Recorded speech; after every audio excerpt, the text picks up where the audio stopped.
Hey guys, how y'all been? It's been a little while since I did a video, and it's been even longer since I had all my inverters in one spot. I just sold my system, my complete solar system, pretty much sold it, because in my realm everything's for sale, and so I'll be looking at a new system, and so I'm breaking everything down, having a look. So I thought I'd show you my inverter collection and talk a little bit about inverters, because I do get a fair amount of questions from customers and friends and stuff about that.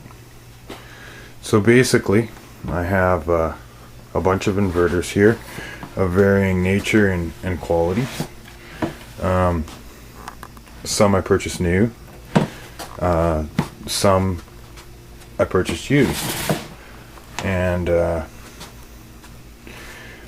from left to right, what we have here is a Motormaster Eliminator Canadian Tire Special 75 watt inverter.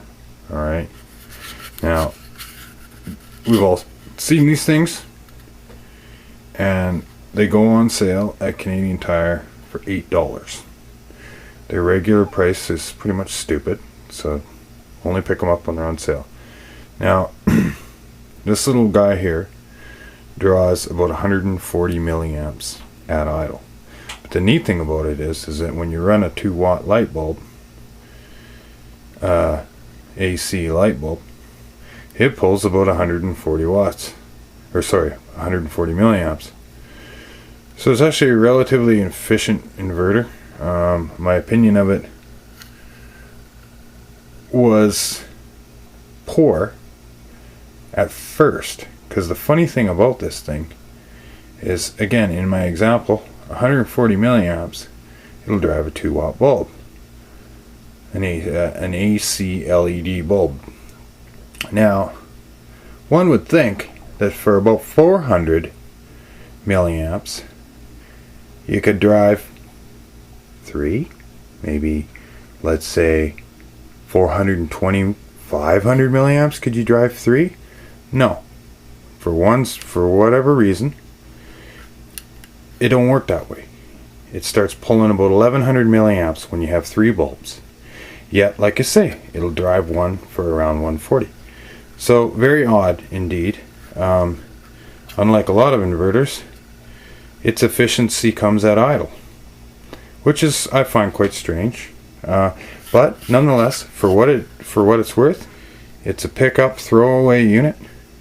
I've torn these down and built them up into little metal boxes for outdoor use, weatherproof boxes, and got rid of this. And you know, for $8, I like it. It's a good little inverter. Alright, well worth the money, and a great low power consumption if all you need is a few watts of AC electricity. Works real well for that. Now, these are sort of the step up. They come in like around 200 watts, 400 watts, and I think the biggest ones are somewhere in a plastic case, somewhere in the I don't know, 300-400, maybe 5 or 6, but at that point you want to move away from this. Now, what's the cool thing about these? The cool thing about these is that they die and people throw them away. Now, I've acquired 3 or 4 of these things from electronic recyclers. This particular model is a very typical Canadian Tire unit. Okay, 200 watts. Now, these ones die for the same reason nearly every time. When they build them, the wires that they hook up that tiny little fan with run right across the sharp edge of a cooling excuse me, of a cooling fin.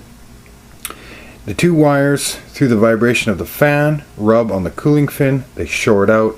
It blows the little automotive 20 amp fuse inside, and the thing stops working. So people chuck them out.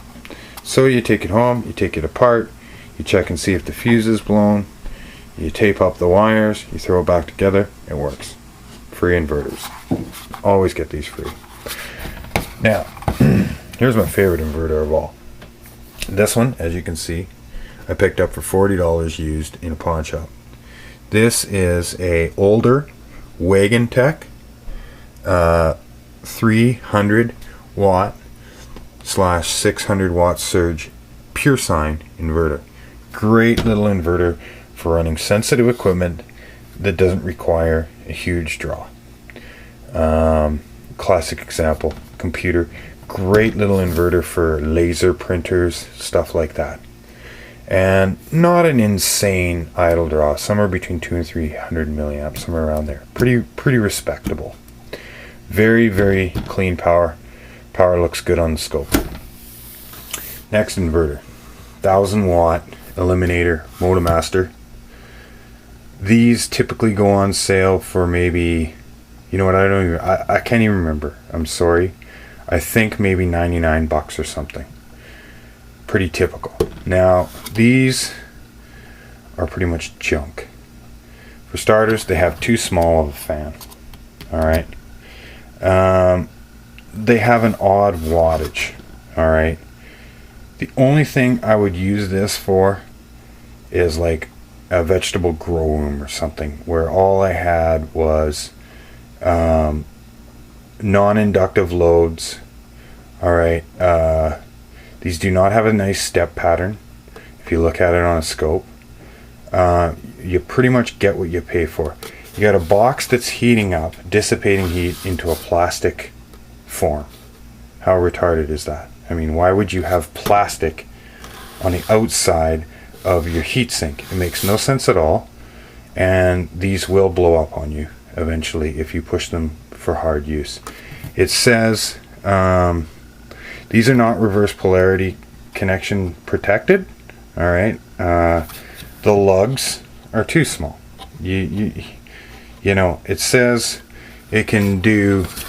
You just read the numbers, okay, and the numbers don't make sense. This isn't actually an Intertech, I believe, or something, unless that's a standards company. I don't know, but it is a CSA unit.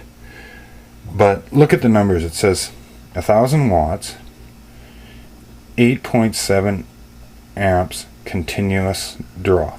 Okay, so you know, like, it says 1000 watts, and it says that you can draw it continuously at 8.7 amps times 115 volts. You do the math, right? You're talking 900 watts continuous, yet it's only a 1000 watt inverter. Now, when it says the input, it says 86 amps max at 13.2 volts. So realistically, your battery's going to get pulled down to a minimum of 12.5 volts. So, you know, it's saying that you can input enough current to create its continuous level at nearly 100% efficiency. Can't be done. All right. It just doesn't add up. They're not a great inverter. Their output is rated too high. Personally, I've fried one of these already. This is another one that I have that I acquired just because I did, and it's you know, I got no money in it basically, so that's why it's still sitting around. Not a bad inverter for, say, if all you wanted to do was create 500 watts of resistive load, then it would be okay, you know, but I wouldn't want to push it much further than that. Motomaster 1500 metal case, better ventilation, no stupid plastic shit on the outside of a metal dissipating surface. She's got some lugs on it, see, some real lugs to pull current. I mean, like, honestly, on this one here, do you want to pull 86 amps on that little lug? I don't. That's just stupid. It's just, you know, okay, yeah, the lug is bigger in behind, but nonetheless, it's just, everywhere they could go light on this, they went light on it. Now, the interesting thing about this one is, compared to that one, is you can see that it is an all metal case with 2 fans in the back. Now it's stating 12 volts at 160 amps. Okay, and so that's a little bit more realistic numbers. If it's 1500 watts, let's say, and probably 1200 continuous. Myself, if it comes right down to it, I'm not going to run a 1000 watt microwave on this. Okay, what I would run is a 500 watt oil rad heater. Like, let's say I had an RV with a whole bunch of batteries in my RV, a whole bunch of deep cycle batteries, a bunch of panels on my roof, and I collected a lot of energy on a good sunny day in the winter, and my bank was right up, and it's like, you know what, I'm just going to run that little heater in just my bedroom in the top of my fifth wheel. I got a little 500 watt oil rad heater. All I need to do is basically heat up the room I'm sleeping in. Why bother burning propane all night? Good choice for that sort of a situation, but not really what you want to run a microwave, or certainly not a AC unit. Just not what you want. I mean, when you do the math, 160 amps at 12 volts, you got to consider the efficiency of conversion, right? It's not 100%. So, rule of thumb that I find is 50 to 60% is quite realistic. So, like, if this is rated at 1500 watts, you're probably going to see some pretty decent performance at the 500 to 750 watt level. 1000 watts, you're going to see some relatively reasonable efficiency and not kill the thing at the 400 to 500 watt load level. With the wagon, you can push it a little bit harder, okay, because you see that they have a double surge capacity. So it's more of a professional inverter in the sense that it'll take a whapping to start up a motor. Okay, it'll take a 500 watt hit on an inductive motor load, and then run that motor on a 300 watt continuous situation or 200 watt continuous situation without frying it, and it'll do it all day long, and it'll do it for the next 10 years. Whereas these inverters, different story. Okay, so now the last one here we'll look at, and it's basically a 3000 watt Xantrex. Now this is a good inverter. It'll pull 300 amps maximum. You have an ammeter on it, okay? You have the volts, you have overload protection, overprotection, reverse connect protection. You basically can't fry this thing if you fuck up. It will, it's these ones are merciless. You hook them up wrong and they're dead. Boom, done. These ones here, there's a lot of more redundant protection, okay? So that's, well worthwhile as well. Look at the difference, okay? This says that it's a 3000 watt inverter, and it has one outlet with a 15 amp breaker. So this is like what you have in your house, okay? This gives you a realistic breaker size. Whereas when you're looking at 10 and 9 amps over here, and a supposed 12 amps maybe on this or whatever, right? They all fall short of 15 amps. Well, people build things like hair dryers and microwaves and small AC units. They build things for 15 amp circuits, not for 12 amp circuits, and we're talking 110 here, not for 9 amp circuits. So the usability of these becomes less and less. These are like lighting inverters. This is an inverter that you might consider using a washing machine on, for example. But remember, that's an inductive load. Don't go using a brand new washing machine. Use an older washing machine with no electronics. Okay, if you're going to use a washing machine on this. Something that you pick up for 60 or 80 bucks. Because if you hammer an inductive motor 2-3 times a week, every week, you will kill that washing machine eventually with this inverter. I don't care what anybody says. But If it's a $60 washing machine, who cares, right? You get the job done. It's still cheaper than running a $1,200 washing machine on a $4,000 inverter. You know, let's be realistic here. I paid $100 for this used. They're about $1,000 brand new. Okay, it's a reliable unit. They're a good unit for what they are, for a modified sine wave inverter. And really, at the end of the day, this is what you want, because it shows you your amps. It shows you your battery voltage. If the battery gets too low, it cuts out.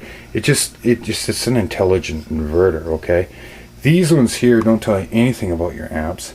So if you're going to run one of those, what you want to do is you want to pick up yourself a nice old ammeter like this, like a triplet or a Simpson, something of high quality. Like I always pick these up in yard sales and stuff, you know, none of this new bullshit. And then you want to make sure that you have a good quality shunt. Okay, now this is a 100 amp shunt, 50 millivolt. So I know it's going to work because it matches the requirements that are written right on the triplet or Simpson. Alright, the other way you can tell a good shunt from a shitty shunt is that a good shunt, first of all, you generally pay a bit more. Alright, this was a $35 shunt. Alright, a good shunt has its stuff written right on it. Okay, and you'll see fine filing marks on the shunt. And those fine filing marks are somebody has taken a file to that and they keep scratching that down until it totally meets the requirements. In other words, this will create a 50 millivolt drop when 100 amps of current is going through it. And if it doesn't add up, they keep filing until it does. Alright? A cheap shunt, it'll just have a blade of metal in it and there'll be no file marks on it. Now when you hook up your ammeter, okay, don't run your inverter through your ammeter constantly. Have a rated switch that allows you to switch your current path through this shunt and use that meter, okay, and then make sure your switch is rated for, like, you know, 100 or 200 amps. And then what you do is you shut everything down, okay, you switch it over to being metered, so everything's running through that shunt and that meter's reading across these two probes, or two terminals rather.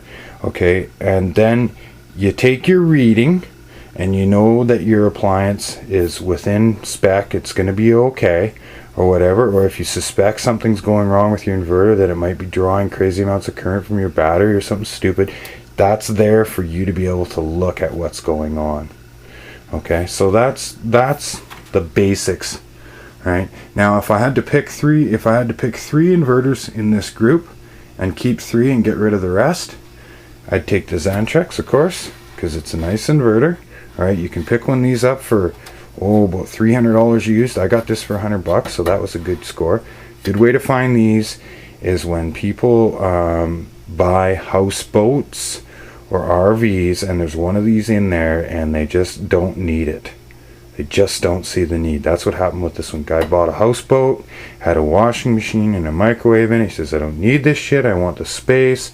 Get rid of the stuff. I don't need it. Don't want it. Put it in the paper for $90. Boom. Done. Little simple ad. 3,000 watt inverter. $90, $100 or whatever it was. And, you know, it's just like, he knows what he's got, but he just wants to get rid of it. Same with this, you know.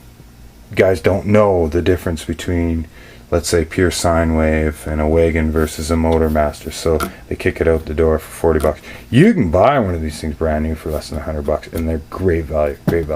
So this one would come out of the pile. This one would stay in the collection. And then these little guys. I like these little guys. Okay, they have their purpose. You want to run a little bit of AC light on 100 feet of cord? Shit, man, when it comes to producing 2 watts AC, I can do it with 100 and, you know, whatever, you know, somewhere between 140 and 200 milliamps a current. Haven't found a jewel ringer that can beat it yet. Anyway, there you are. Okay, you know, so there you have it. Thanks for watching.